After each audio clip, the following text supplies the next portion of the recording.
Radhe Radhe everyone. कहते हैं आप कितना भी पूजा पाठ जप तप मंत्र या कितने भी तरह के उपाय कर लीजिए, लेकिन जब तक आपके पितृ प्रसन्न नहीं है, खुश नहीं है, तो आपके जीवन में कभी भी तरक्की और उन्नति नहीं हो सकती है और ईश्वर का आशीर्वाद भी फलीभूत नहीं होता है। इसलिए हिंदू धर्म में पितृपक्ष का अपना विशेष महत्व है। इसे श्राद्ध पक्ष भी कहते हैं। हिंदू पंचांग के अनुसार भादव मास की पूर्णिमा से लेकर अश्विन मास की अमावस तक यह पक्ष चलता है। यह समय पूर्वजों की आत्माओं की शांति के लिए समर्पित किया गया है। धार्मिक मान्यताओं के अनुसार इस समय पिंडदान, तर्पण और श्राद्ध करने से पितृ प्रसन्न होते हैं और उनका आशीर्वाद मिलता है। कहा जाता है जो लोग पितरों का श्रद्धा पूर्वक विधिवत तरीके से श्राद्ध करते हैं तो उनके जीवन में कभी भी सुख, समृद्धि, धन धान की कमी नहीं होती है। मान्यताओं के अनुसार आप पितृपक्ष में यदि इन लोग को भोजन कराते हैं तो इनका भोजन सीधे पितृ ही ग्रहण करते हैं और जब आपके पितृ तृप्त होते हैं तब वे प्रसन्न होते हैं और आशीर्वाद प्रदान करते हैं, जिससे आपके घर में कभी भी धन धान की कमी नहीं होती है और आपकी सारी मनोकामनाएं पूरी होती हैं। पितृपक्ष में ये कार्य कोई भी कर सकता है, चाहे वह पुरुष हो या महिला। आपके द्वारा किए गए ये कार्य से आपके पितृ तृप्त होकर धन, संपत्ति, वंश वृद्धि और अच्छी सेहत में बढ़ोतरी का आशीर्वाद देते हैं। इसलिए अपने पितरों को प्रसन्न और खुश करने के लिए, उनकी तृप्ति के लिए पितृदोष से मुक्ति पाने का सबसे अच्छा अवसर है। इस अवसर को आप ना गवाएं।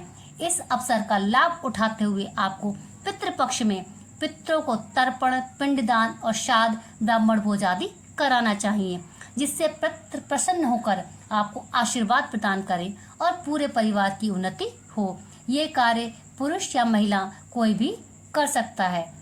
गाय में 33 कोटि देवी देवताओं का वास होता है और यदि पितृपक्ष में गाय को भोजन कराया जाए, खिलाया जाए या हर रोज आप पितरों के नाम की 1 या 2 रोटी गाय को खिलाते हैं तो आपके पितरों को गाय के द्वारा किया गया भोजन प्राप्त होता है। गाय को रोटी खिलाने से देवी देवताओं के साथ पितृ भी प्रसन्न होकर आपको अखंड लक्ष्मी के साथ साथ वंश वृद्धि का आशीर्वाद भी देते हैं। कुत्ता, पितृपक्ष में यदि आप कुत्ते की सेवा करते हैं तो इससे भी आपके पितृ प्रसन्न होते हैं, खुश होते हैं। इसके साथ ही साथ कुत्ते की सेवा से राहु, केतु और शनि देव का आशीर्वाद भी प्राप्त होता है और उनकी कृपा आपके ऊपर बनी रहती है। कौवा, पितृपक्ष में यदि कौवे को भोजन कराया जाए तो ये विशेष फल देता है और कौवे तथा पक्षियों द्वारा किया गया भोजन भी को प्राप्त होता है। इससे हर प्रकार का ऋण, कर्ज से मुक्ति तथा पितरों का आशीर्वाद मिलता है, क्योंकि कौवों को पितरों का संदेश वाहक माना जाता है और जब आप कौवे को भोजन कराते हैं तो आपके पितृ प्रसन्न होकर आपको धन धान्य, संपत्ति, यश, वैभव का आशीर्वाद प्रदान करते हैं।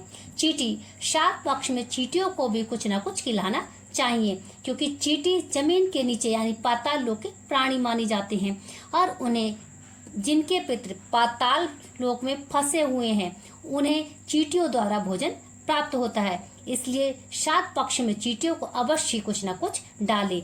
भुना हुआ आटा, बूंदी का लड्डू, बताशा, पिसी हुई शक्कर आटे या सूजी में मिलाकर जरूर डालना चाहिए। इसके साथ ही साथ अगर आप पितृपक्ष में किसी भी ब्राह्मण को भोज करा सकते हैं श्रद्धा और सामर्थ्य के अनुसार, या किसी जरूरतमंद को या किसी भिखारी को या छोटे बालक बालिकाओं को भी आप भोजन करा सकते हैं।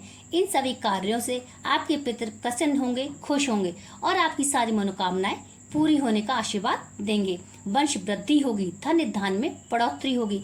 इसके साथ ही साथ जीवन में तरक्की और उन्नति प्राप्त होगी। इस वीडियो में दी गई जानकारी यदि आपको अच्छी लगी हो तो दूसरे लोगों को जरूर शेयर कीजिए, जिससे वे भी इसका लाभ उठा सकें। इसके साथ ही साथ वीडियो को लाइक कीजिए और चैनल पर नए हो तो सब्सक्राइब करना ना भूलें।